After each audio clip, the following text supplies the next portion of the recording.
रसोई रात के 10 बजे ही बंद करने वाली देवरानी। पूरा परिवार रात को एक साथ बैठकर डिनर कर रहे होते हैं और ये देखकर सपना को काफी अच्छा लगता है। आज तो सब पेट भर कर खाना खा रहे हैं, चलो आज मैं आराम से सो सकूंगी। सपना ये सब सोच रही होती है कि तभी काजल और राहुल अधूरा खाना खाकर उठ जाते हैं। राहुल, काजल, क्या हुआ? तुम दोनों ने अपना खाना भी खत्म नहीं किया? भाभी मेरा पेट भर गया, अब नहीं खाऊंगा। और भाभी, मैंने दोस्तों के साथ बाहर कुछ खा लिया था, अब नहीं खाया जा रहा। माँ, बुआ और चाचू को भी डांटो, जैसे खाना ना खाने पर मुझे डांटती हो। देख लो, तुम लोगों की वजह से राजू भी बिगड़ रहा है। बहू अधूरा खाना खाकर जा रहे हैं ना, जाने दे। अगर तुझे परेशान करे तो दोबारा खाना मत देना। मुंह बनाकर काजल और राहुल अधूरा खाना खाकर अपने कमरे में चले जाते हैं, जिसके बाद सभी को खाना खिलाकर सपना भी आकर सो जाती है। और रात के 1 बजे काजल सपना को फोन करती है। भाभी सो गई क्या? बहुत भूख लग रही है, प्लीज कुछ बनाकर दे दो। भैया भी भूखे हैं, भूख बर्दाश्त नहीं हो रही। पर तुमने ही तो कहा था कि तुम खाना खाकर आई हो। फिर मेरे पास बैठकर बातें करना बंद करो और जाकर उन्हें खाना बनाकर दे दो, बेचारे भूखे हैं। अच्छा ठीक है। इतना बोलकर सपना नींद में उठकर रसोई में जाती है, जहां उसके देवर और नंद उसे सैंडविच और पास्ता बनाने को कहते हैं। भूख की वजह से तो नींद ही नहीं आ रही है भाभी, अब जल्दी से सैंडविच और पास्ता बना दो। हम दोनों अपने कमरे में जा रहे हैं और हमारा खाना कमरे में ही लेकर आ जाना। धीरे धीरे ठंड बढ़ती जा रही है, रसोई में तो बहुत ठंड लग रही है। भाभी अब थोड़ा जल्दी खाना बनाकर लाना, मैं तो चली कमरे में, बहुत ठंड लग रही है यहाँ तो। नंगे पैर रसोई में 2 मिनट खड़े होने पर ही राहुल और काजल को ठंड लगने लगती है और वो दोनों कांपते हुए अपने कमरे में चले जाते हैं। तो वहीं बेचारी रसोई में खड़ी होकर सपना फिर से ब्रेड निकालकर तवे पर सेकती है और कुछ सब्जी काटकर दूसरी तरफ पास्ता उबालने के लिए रख देती है और खुद से कहती है, अभी तो ठीक से ठंड भी नहीं आई, लेकिन लगता है शॉल स्वेटर निकालने पड़ेंगे जल्दी। रात में इस वक्त तो ठंड लग रही है, पर देवर और नंद को इससे क्या, जब भूख लगती है भाभी याद आ जाती है। रात के 1 बजे सपना अपनी नंद और देवर को खाना देकर सोने चली जाती है और काजल राहुल खाकर गंदे बर्तन सिंक में रख देते हैं। अब जब सुबह 4 बजे आशा रसोई में आती है तो गंदे बर्तन देखकर जाकर अपने बहू के कमरे का दरवाजा पीटती है। अरे ओ बहू, 4 बज चुके हैं, जल्दी उठ। ससुर जी को शहर से बाहर जाना है और मुझे तुझसे कुछ बात भी करनी है। यार सपना, तुम्हारी वजह से मेरी नींद भी खराब होती है, बाहर जाऊं, माँ बुला रही है। दिवाकर के उठाने पर सपना बाहर आती है और आशा उसे रसोई में ले जाकर गंदे बर्तन दिखाते हुए कहती है, बहू ये क्या है, बता जरा। तुझे मैंने बोला है ना कि हमारे घर का रिवाज है, गंदे बर्तन सिंक में नहीं रहने चाहिए। पूरी रात गंदे बर्तन सिंक में पड़े थे। माँ जी, मैंने तो सारे बर्तन साफ कर दिए थे। रात में नंद जी और देवर जी को भूख लगी थी, उनके लिए मैंने पास्ता और सैंडविच बनाया था, ये उसी के बर्तन हैं। जानती हूँ मैं तो खुद उन्हें टोकती हूँ, पर क्या करूँ, ये लोग किसी की सुनते कहाँ हैं। पर तू इस घर की बहू है, तुझे तो घर का ख्याल रखना चाहिए ना। अगली बार ऐसी गलती मत करना, जब तक वे खाना ना खा ले तब तक मत सोना और गंदे बर्तन साफ करके ही सोना। जी माँ जी, आगे से ध्यान रखूंगी। अच्छा चल, अब जल्दी से अपने ससुर जी के लिए पराठे और आलू की भुजिया बना दे, 6 बजे की उनकी ट्रेन है, उन्हें अपने दोस्त के बेटे की शादी में जाना है। इतना बोलकर आशा वहां से चली जाती है। सपना कुछ आलू लेकर उन्हें काटते हुए खुद से बुदबुदाती है, बहू हूँ इसीलिए मना भी नहीं कर पाती, संस्कार बीच में आ जाते हैं। पर भगवान जी, मेरी देवरानी ऐसी भेजना जो इन सबको सीधा कर दे। सपना अपने ससुराल वालों की आदतों से काफी ज्यादा परेशान हो चली थी। इसी तरह कुछ हफ्ते बीत जाते हैं और विनोद घर वापस आ जाता है और सब लिविंग हॉल में बैठकर बातें करते हैं। आ गए पापा? भाभी, पापा के लिए चाय बना लो। पापा, बहुत दिन से हमने बाहर डिनर नहीं किया, क्यों ना बाहर चले, भाभी को भी थोड़ा आराम मिलेगा। हाँ पापा, आज बाहर चलते हैं, ट्रीट मेरी तरफ से। क्या आज हम बाहर खाना खाने के लिए जाएंगे? फिर तो मैं बहुत सारा पिज्जा, मैक्रोनी, बर्गर और गार्लिक ब्रेड जैसी चीजें खाऊंगा। खा लेना बेटा, पर बाहर जाने से पहले मेरी भी एक बात सुन लो। राहुल की भी शादी की उम्र हो गई है। शादी में मेरी नजर एक लड़की पर पड़ी है। लड़की बहुत अच्छे घर से है और अगर राहुल की शादी उस लड़की से पक्की हो गई तो अगली ट्रीट मेरी तरफ से होगी। भैया, आपकी उम्र हो गई है, अब तो आप भी शादी के लिए हाँ कर ही दो। इस तरह पूरा परिवार बाहर खाने का प्लान बनाता है। पूरा परिवार आज बाहर खाने वाला था, इसलिए वे काफी खुश थे, पर उनसे ज्यादा खुश सपना थी। कुछ ही देर में वे लोग बाहर खाने के लिए निकलते हैं और एक बड़े से रेस्टोरेंट में जाते हैं।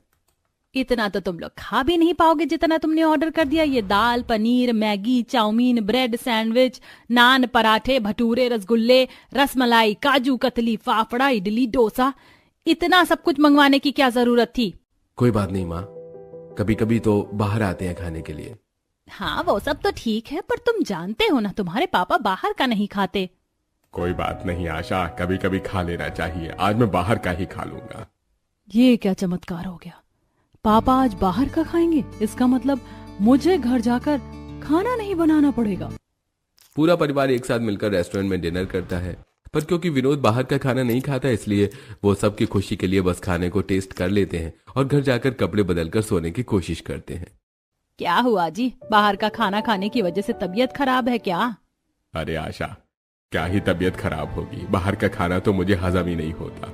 वो तो बच्चों का दिल रखने के लिए बस मैंने एक आध आइटम खा लिया था। मैं बहू से कह दूं, वो आपके लिए कुछ बना देगी। अरे नहीं नहीं आशा, बहू को क्यों परेशान करना, वो भी हमारे साथ बाहर गई थी, बेचारी थक गई है, आराम करने दो। इस तरह विनोद आशा को मना कर देते हैं, पर रात के 2 बजे जब उन्हें भूख बर्दाश्त नहीं होती तो वो उठकर रसोई में खाने की तलाश करने लगते हैं, पर उन्हें कुछ नहीं मिलता। अरे घर में तो कुछ भी नहीं रखा है, जिसे गर्म करके खा लूं। लगता है अब बहू और आशा को परेशान करना ही पड़ेगा। इस तरह विनोद आशा के पास जाते हैं और उसे उठाते हैं, जिसके बाद आशा अपनी बहू के कमरे में जाकर बाहर खड़ी होकर उसे आवाज देती है। आवाज सुनकर सपना घबरा जाती है। माँ जी तो कभी रात के समय मुझे परेशान नहीं करती, सब ठीक तो है? सपना जल्दी से दरवाजा खोलती है और आशा अपनी बहू से कहती है, बहू मैं समझती हूँ तू परेशान हो जाती है इस तरह रात के 12 बजे लोगों के लिए खाना बनाने पर तू तो जानती ही है तेरे ससुर जी बाहर का नहीं खाते। आज उन्होंने बाहर का कुछ नहीं खाया और तुझे परेशानी ना हो इसीलिए उन्होंने घर आकर भी तुझे कुछ नहीं कहा। अब भूख बर्दाश्त नहीं हो रही, उनकी तबीयत खराब ना हो जाए इसीलिए तुझे उठाना पड़ा। तू अपने ससुर के लिए खिचड़ी बना दे, जल्दी बन जाएगी। मैं बना देती पर उन्हें तेरे हाथ की खाने की आदत हो गई है। आशा सपना के दुख और परेशानी को समझती थी, इसलिए सपना मना नहीं कर पाती और चुपचाप रसोई में जाकर अपने ससुर के लिए खिचड़ी बनाकर उन्हें दे देती है और उनके खाना खाने के बाद सारे बर्तन साफ करके अपने कमरे में सोने के लिए जाती है। और इसी तरह आए दिन कोई ना कोई आधी रात को सपना को उठाकर उसे खाना बनवाता और बेचारी सपना किसी को मना नहीं कर पाती। ऐसे ही एक दिन शाम को सब चाय पीते हुए लिविंग हॉल में बैठे थे। ये लो, लड़की वालों की तरफ से जवाब आ चुका है। 2 दिन बाद ही हमें लड़की देखने के लिए जाना पड़ेगा, तो सब तैयार रहना। चलो अब मेरी देवरानी आ रही है, थोड़ा तो मुझे आराम मिलेगा। हे भगवान, बस मेरी देवरानी गाय जैसी सीधी ना हो। राहुल की शादी की बात से सपना को काफी खुशी होती है और वो 2 दिन बाद सभी लोग ट्रेन से पूजा को देखने के लिए उसके घर जाते हैं, जहां आशा और विनोद पूजा का कुछ टेस्ट लेते हैं। बेटा ये सब तुमने बनाया है, जरा परोस भी दो। जी। विनोद के कहने पर पूजा चुपचाप उन्हें खाना देती है, जिसके बाद आशा पूजा से कहती है, बेटा बुरा मत मानना पर घर आए मेहमानों को उल्टे हाथ से खाना नहीं देते। तुम एक काम करो, ये खाना हटा दो और फिर से सबके लिए खाना लगाओ सीधे हाथ से। इस बार आशा के कहने पर भी पूजा कोई जवाब नहीं देती और चुपचाप सारा खाना अंदर ले जाकर रख देती है और उन्हें फिर से सीधे हाथ से खाना निकाल कर देती है। कुछ देर बाद आशा और विनोद उससे काफी सारे सवाल जवाब करते हैं, जिसका जवाब पूजा बहुत ही प्यार से देती है। वाह बेटा, तुम तो बड़ी संस्कारी हो। तुम्हें क्या गुस्सा नहीं आता जब तुम्हें कोई परेशान करता है तो? नहीं माँ जी, भला अपनों से कोई कितना ही नाराज रह सकता है, और अगर हम एक दूसरे को परेशान नहीं करेंगे, हंसी मजाक नहीं करेंगे तो जिंदगी बोरिंग हो जाएगी। हे भगवान, मैं आपसे प्रार्थना कर रही थी कि मेरी देवरानी चालाक हो जो मेरे ससुराल वालों को सीधा कर दे, पर आपने तो मुझसे भी भोली देवरानी मुझे ढूंढ कर दे दी। ये क्या ही इन्हें सीधा करेगी। लगता है हम दोनों देवरानी जेठानियों को अब एक साथ पिसना होगा। देख लिया, लड़की कितनी संस्कारी और गुड़ी है, गुस्सा तो जरा भी नहीं है। हमारी बड़ी बहू की तरह बिल्कुल सीधी है और गुस्सा नाम की तो चीज ही नहीं है इसके अंदर। पेशेंस कितना ज्यादा है लड़की के अंदर। अगर कोई और लड़की होती तो अब तक मुंह बना चुकी होती। आशा और विनोद को पूजा का व्यवहार काफी पसंद आता है और वो लोग रिश्ते के लिए हाँ कर देते हैं और शगुन की चुन्नी उड़ाकर वहां घर के लिए रवाना होते हैं। जाते हुए वो लोग बस से जा रहे थे, इसलिए 6 बजे ढाबे पर बस रुकती है तो वे लोग खाना खाते हैं। मेरी छोटी बहू भी बड़ी बहू की तरह निकली। और तुम लोग सुनो, हम लोग बस का सफर कर रहे हैं, बहू बहुत थक जाएगी, वो घर पर खाना नहीं बना पाएगी तुम लोगों के लिए दोबारा, तो इसीलिए यहीं पर अच्छे से पेट भर लो। आई बात समझ? दादी मैं तो बहुत भूखा हूँ, मैं तो पेट भर के खाऊंगा, आप नहीं भी बोलती तो भी। और माँ, हम इतने भी भुक्कड़ नहीं है कि रास्ते में भी खा ले और घर पर भी जाकर खाना मांगे। वैसे भी रास्ते का खाना हजम नहीं होता, सुबह खाओ तो अगले दिन ही पेट खाली होता है। सभी लोग शाम के 6 बजे खाना खाकर दोबारा से बस में बैठ जाते हैं और अपने घर पहुंचते हैं। उनके घर जाते उनकी एक पड़ोसन उन्हें देखकर कहती है, आ गए भैया बहन जी, हो गया तुम्हारे राहुल का भी रिश्ता पक्का। छोटी बहू कैसी है? सपना बहू की तरह है?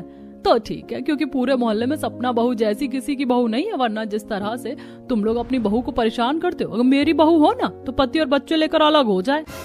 बहन, तुम हमें ताने दे रही हो?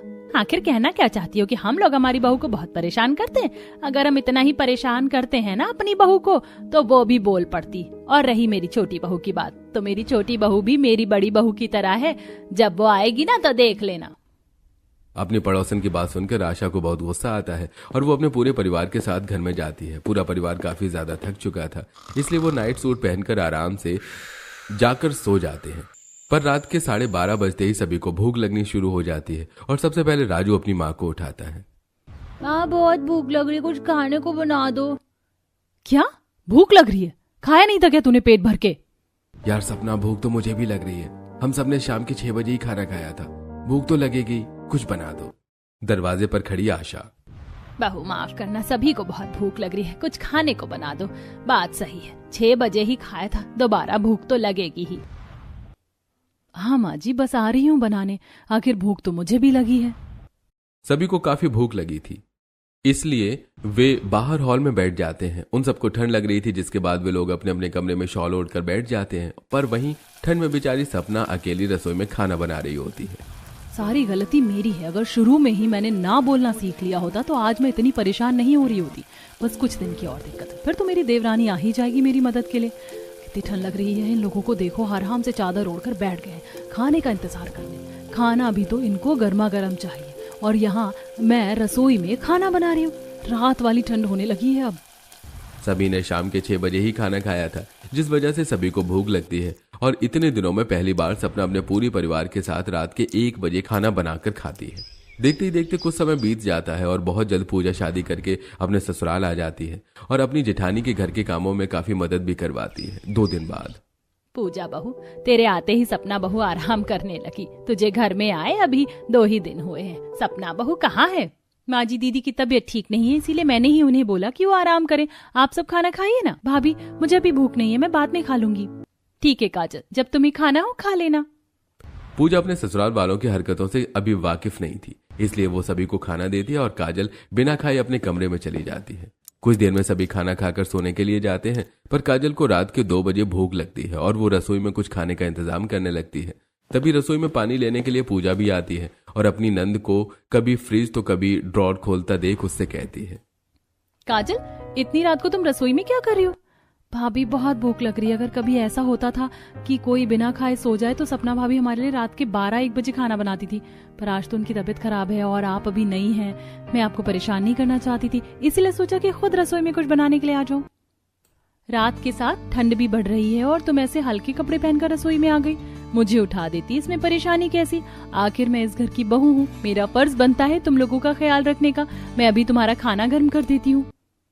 भाभी, ये बना खाना गर्म करके मुझसे नहीं खाया जाता। अगर आप कुछ मैगी या ओट्स जैसी चीज बना देती तो ज्यादा अच्छा होता। पूजा काजल को मना नहीं कर पाती और अपनी नंद के लिए दोनों चूल्हे पर मैगी और ओट्स बनाती है, जिसे काजल अपने कमरे में ले जाकर आराम से खाती है। इसी तरह अब कुछ दिन बीत जाते हैं और एक रात नाइट ड्रेस में बैठे बैठे, अरे यार, भूख की वजह से तो नींद ही नहीं आ रही। उस वक्त गैस बन रही थी तो खाने की इच्छा ही नहीं हुई। माँ के डर से सिर्फ आधी रोटी खाई, अब भूख लग रही है। एक काम करता हूँ, पूजा को उठा देता हूँ, कुछ बना देगी। पूजा, पूजा उठो ना, मुझे बहुत भूख लग रही है, प्लीज कुछ बना दो। क्या अभी भूख लग रही है? आपने खाना क्यों नहीं खाया था? यार तबीयत ठीक नहीं थी, अगर बना दोगी कुछ तो क्या हो जाएगा? उस दिन तुमने काजल के लिए तो बनाया था ना। ठीक है, बना देती हूँ। आधी रात में उठने की वजह से पूजा की आंख में दर्द होने लगता है और वो रसोई में जाकर अपने पति के लिए पोहे बनाने लगती है। तभी राजू भी सपना को खाने के लिए उठाता है, जिस वजह से सपना रसोई में आती है और पूजा को पोहा बनाता देखकर उससे कहती है, पूजा, तुम्हें भी आधी रात को भूख लगती है क्या इन लोगों की तरह? नहीं दीदी, मैं तो पेट भर कर खाकर सोती हूँ। वो तो राहुल जी को भूख लगी थी, अब मना भी नहीं कर सकती, इसीलिए सोचा कि पोहे बना दूं। वैसे आप इस वक्त, क्या बताऊं तुम्हें, इस घर के लोगों का तो बस नाटक है। आदत बना रखी है इन लोगों ने घर की बहू को परेशान करने की। और मेरा बेटा भी कोई कम नहीं, पहले खाते नहीं और फिर रात के 2-3 बजे उठाकर खाना बनवाते हैं। इनको दिखाई भी नहीं दे रहा है कि ठंडी आ रही है। मैं तो परेशान हो गई हूँ और तुम्हें भी अपनी तरह परेशान होता देख बहुत बुरा लग रहा है मुझे। सपना से बात करके पूजा को अपने ससुराल वालों की हरकतों का पता चलता है, पर क्योंकि वो अभी नई थी इसलिए कुछ भी किसी से नहीं कह पाती। समय गुजरता है और एक दिन पूरा परिवार मूवी देखने के लिए बाहर जाता है। मूवी हॉल में बैठे हुए, देख लो पूजा, इन्होंने नाइट शो रखा है। अब हम लोग थक हार कर 10 बजे घर जाएंगे और खाना बनाएंगे और फिर सुबह 4 बजे उठेंगे। मेरी तो नींद भी पूरी नहीं हो पाती। हाँ दीदी, जब ये लोग रात में मुझे खाना बनाने के लिए उठाते तो मेरी भी नींद पूरी नहीं हो पाती है। चलो जी, मूवी खत्म हुई, 9:30 बज चुके हैं, घर जाते हुए 10 बज जाएंगे। बहू भी थक गई होगी, आज बाहर ही कुछ खा लेते हैं। आशा के कहने पर सब बाहर खाने के लिए एक होटल जाते हैं और ये देखकर पूजा को काफी अच्छा लगता है। पर सपना अपने ससुराल की हरकतों से वाकिफ होती है, इसलिए वो ज्यादा एक्साइटेड नहीं होती और अलग से अपने लिए कुछ चिप्स, कुरकुरे, नमकीन जैसी चीजें पैक करवा लेती है। वहीं राजू और विनोद खाना खाने से मना कर देते हैं। राजू, तुम्हें रात को भूख लग जाती है, सब खा रहे हैं, तुम भी खा लो। पापा जी, आप भी कुछ नहीं खा रहे? मैं एक काम करती हूँ, थोड़ा सा खाना पैक करवा लेती हूँ, रात में जब आप लोगों को भूख लगेगी तो खा लेना। पूजा, तुम्हारा दिमाग खराब है? अब क्या हम बासी ठंडा खाना खाएंगे? अगर भूख लगेगी रात में किसी को तो तुम बना देना। मुझे तो बहुत ठंड लग रही है, खाया भी नहीं जा रहा। कितनी ठंडी हवा चल रही है, घर चलते हैं ना। और आओ फैशन वाले कपड़े पहनकर। मैं तो अपने साथ शॉल लेकर आई हूँ, इसीलिए कहती हूँ बाहर जाती हो तो थोड़ा सर्दी के कपड़े पहन लिया करो, ये शुरुआती सर्दियाँ ही नुकसान देती हैं। काजल को होटल के अंदर भी ठंड लग रही थी, इसलिए पूरा परिवार जल्दबाजी में खाना खाकर घर आते हैं और सब सोने के लिए चले जाते हैं। और रात के 2:30 बजे विनोद, राजू, काजल और दिवाकर सबको भूख लगती है और वे सपना और पूजा को खाना बनाने के लिए उठाते हैं, जिस वजह से पूजा को बहुत गुस्सा आता है। दीदी, सही कहा था आपने, इन लोगों ने तो मुझे परेशान करके रख दिया। आप पिछले 10 सालों से कैसे ये सब बर्दाश्त कर रही थी? मैं तो 1 महीने में ही परेशान हो गई हूँ। पर अब समय आ गया है इन लोगों को सीधा करने का, क्योंकि लातों के भूत बातों से नहीं मानते। इस तरह पूजा और सपना मिलकर खाना बनाकर सभी को खाने को देती हैं। माँ जी, पापा जी, राहुल जी, आप लोग तो संडे वाले दिन आराम कर लेते हैं और अपनी नींद भी पूरी कर लेते हैं, पर कभी ननद जी को तो कभी पापा जी को, कभी राजू को। इस घर में हर रोज किसी न किसी को आधी रात को भूख लगती है और परेशान हम दोनों देवरानी जेठानी को होना पड़ता है। इसीलिए हमने फैसला कर लिया है कि अब से 10 बजे के बाद रसोई चालू नहीं रहेगी। जिसको खाना हो वो पेट भर कर डिनर टाइम पर ही खा ले, और अगर खाने का मन ना हो या बाहर से खा कर आया हो तो अपना खाना कमरे में ले जाए, ताकि जब उन्हें भूख लगे तो खुद उठाकर खा सके और हमें परेशान ना करें। बहू, शादी से पहले तो तुम बिल्कुल गाय थी, पर तुम्हारे परिवार वालों ने हमें ये नहीं बताया कि वो अपनी गाय जैसी बेटी नहीं बल्कि सींग मारने वाली गाय जैसी बेटी दे रही है। आशा, सपना बहू ने आज तक किसी चीज को लेकर शिकायत नहीं करी, और इसे देखो जरा। अरे गलती क्या कह रही है बहू? बिल्कुल सही कह रही है वो। अब से 10 के बाद रसोई बंद रहेगी। आशा अपनी दोनों बहू का इसमें पूरा साथ देती है, पर घर वाले इस बात को नजरअंदाज करके खाना खाकर चले जाते हैं। देखते ही देखते 2 दिन बीत जाते हैं और पूजा 10 बजे रसोई पर ताला लगा देती है। और इस बार जब दिवाकर को भूख लगती है और वो सपना को उठाता है तो सपना खाना बनाने से साफ मना कर देती है। अरे यार, आज तो पेट भर के खाना खाया था, फिर भी भूख लग गई। सपना, कुछ बना दो ना। रसोई बंद हो चुकी है, ना मैं खाना बना सकती हूँ और ना ही देवरानी जी, और वैसे भी रसोई की चाबी देवरानी जी के पास है, तो उसी से जाकर बात कीजिए। इतना बोलकर सपना सो जाती है, जिसके बाद दिवाकर बाहर हॉल में आता है। कुछ ही देर में काजल भी बाहर आती है और वो भी रसोई के दरवाजे पर ताला देखकर अपने भाई से कहती है, मुझे लगा भाभी मजाक कर रही होंगी, पर इन्होंने तो सच में ताला लगा दिया। क्या करें भैया? करना क्या है, चाबी पूजा के पास है। राहुल को उठाओ और उसको बोलो कि वो चाबी ढूंढे। अब काजल राहुल को फोन करती है और राहुल अपनी जगह से उठकर चाबी ढूंढने लगता है। कभी वो तकिया हटाता है, कभी वो अलमारी खोलता है। ये देखकर पूजा की आंख खुल जाती है और वो अपने पति के सामने खड़ी होकर चाबी दिखाते हुए कहती है, क्या हुआ? इस चाबी को ढूंढ रहे हो? ये तो आप लोगों को मिलने से रही। एक दिन भूखे रहोगे तो अपने आप अकल ठिकानी आ जाएगी। इतना बोलकर पूजा उस चाबी को अपनी कमर में अटका कर सो जाती है और राहुल कमरे से बाहर जाता है और सारी बात अपने भाई और बहन को बताता है। पूजा भाभी तो सपना भाभी के बिल्कुल ऑपोजिट है। शुरू में कितनी अच्छी बन रही थी, अपने आप जाकर हमारे लिए आधी रात को खाना बना देती थी, पर अब देखो रसोई पर ताला लगा दिया और माँ भी साथ दे रही है। लगता है आज भूखा ही सोना पड़ेगा। न उन तीनों को चाबी मिलती है और न ही खाना। वो लोग जानने ही वाले थे कि काजल ने अपने फोन में ऑनलाइन खाना देखा और खाना ऑर्डर कर दिया। मैंने खाना ऑर्डर कर दिया, आज बाहर का खाना खाते हैं। वो लोग ठंडी हवा में बाहर खाने का इंतजार कर रहे थे कि डिलीवरी बॉय आता है और उनका खाना देता है, जिसे वो लोग अंदर बैठकर खाते हैं। पर खाना कम था तो उनका पेट नहीं भरा। फिर वो अपने कमरे में जाकर सो जाते हैं। सुबह जल्दी उठकर जैसे ही उनके सामने खाना आता है वो लोग खाने पर टूट पड़ते हैं। तभी उनके घर काजल की दोस्त शिल्पा आती है। जो उन सभी को भुक्कड़ की तरह खाना खाते देखकर हंसते हुए काजल से कहती है, काजल तू कब से ऐसे भुक्कड़ की तरह खाना खाने लगी? तूने कहा था ना आज हम दोनों साथ में कॉलेज चलेंगे, इसीलिए मैं तेरे घर आ गई। जब एक रात तुझे भूखा सोना पड़ेगा ना तब पता चलेगा। ननद जी, खाना तो मिलता है आपको, रात को भी खाना ना खाना तो आप लोगों पर निर्भर करता है। काजल मुंह बनाकर खाना खत्म करके अपनी दोस्त के साथ कॉलेज के लिए निकल जाती है और ये सब देखकर सपना और पूजा हंसने लगती हैं। देखते ही देखते एक दिन फिर से राहुल और दिवाकर बाहर से खाना खाकर आते हैं और जब पूजा सपना के साथ उन्हें खाना देती है तो वो खाने से मना कर देते हैं। माफ करना, मुझे नहीं खाना, मैं बाहर से खाकर आया हूँ, पेट फटने को है। सोच लो, मैं खाना निकाल कर रख सकती हूँ कमरे में, अगर ठंडा खाना खा सकते हो तो, क्योंकि 10 बजे के बाद रसोई नहीं खोलेगी। घर की रसोई न हो गई दुकान हो गई, 10 बजे ही बंद करनी है। मत खोलना तुम अपनी रसोई, हमारा पेट भरा हुआ है। दिवाकर और राहुल आज भी बिना खाना खाए अपने कमरे में चले जाते हैं और रात के 10 बजते ही पूजा फिर से रसोई में ताला लगा देती है। रात के 1 बजते ही दोनों भाई के पेट से भूख की आवाज आने लगती है। चाबी तो ये छुपा कर बैठी है, रसोई पर ताला लगा है, अब भाभी भी आधी रात को खाना नहीं बनाती। पता नहीं कौन से पाप किए थे जो ऐसी बीबी मिल गई। भूख लग रही है, अब क्या करूं? जब राहुल से भूख बर्दाश्त नहीं होती तो वो कमरे के बाहर आता है और कुछ ही देर में भूख से परेशान होकर काजल, दिवाकर और राजू भी बाहर आते हैं। राजू, आज तू भी भूखा है? हाँ बुआ, बहुत जोर भूख लग रही है। तुम्हारी भाभी पत्थर दिल हो गई है, बेचारा मेरा बेटा भूखा है, हम लोग भूख सो सकते हैं, राजू थोड़े ना।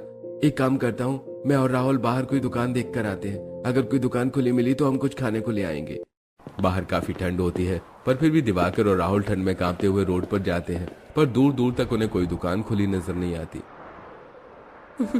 भैया, ठंड का मौसम है तो लोग 10 बजे से ही पहली दुकान बंद कर लेते हैं और लोगों की तो छोड़ो, जब घर में एक ही रसोई 10 बजे के बाद नहीं खुलती तो ये दुकान कहाँ से खुलेगी?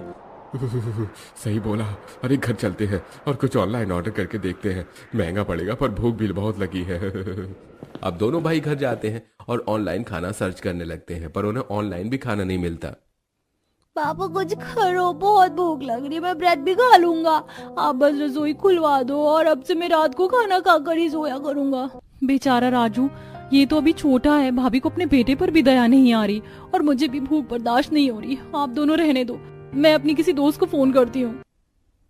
अब काजल अपनी दोस्त करिश्मा को फोन करती है जो कि सो रही थी, पर फोन की बेल की आवाज सुनकर जाग जाती है और बैठती है।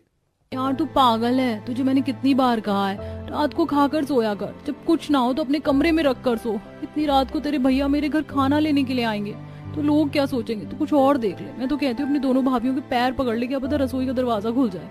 मेरे घर में तो खाना है पर मैं चाहकर भी तुझे नहीं दे पाऊंगी, अब सोने दे मुझे। भैया, यहाँ भी बात नहीं बनी, अब शिल्पा से बात करती हूँ। काजल शिल्पा को फोन करती है।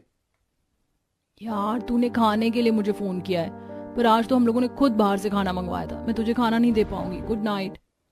तुम सब एक नंबर की निकम्मी हो, मेरी कोई दोस्त काम की नहीं है।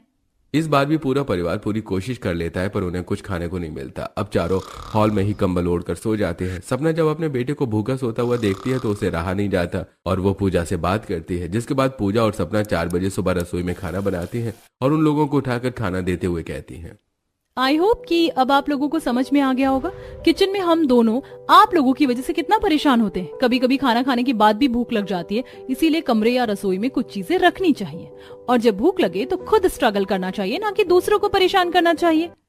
नहीं आया ना कोई भी काम? हाँ भाभी, हमें समझ आ चुका है, वादा करते हैं अब से बाहर पेट खाना खाकर सोएंगे और कभी भूख लगी तो आपकी नींद नहीं खराब करेंगे। इस तरह पूजा अपने ससुराल वालों को सीधा कर देती है और अगले दिन से वो लोग पेट भरकर खाना खाते हैं और रात को अपनी भूख का इंतजाम करके सोते हैं। जैसे काजल ने अपने रूम में इलेक्ट्रिक केटल रखी और इंस्टेंट नूडल्स के डिब्बे भी। जब उसको रात में भूख लगती वो केटल में पानी गर्म करती और फिर 15 मिनट में इंस्टेंट नूडल्स बना के भूख मिटा लेती। तो वहीं रात को Raju healthy dry fruits laddoo खाता तो दोनों भाई वेफर और पैकेट्स आइटम से काम चलाते। इस तरह पूजा और सपना को 10 बजे के बाद रसोई में कदम रखने की जरूरत नहीं पड़ती और वो दोनों आराम करती।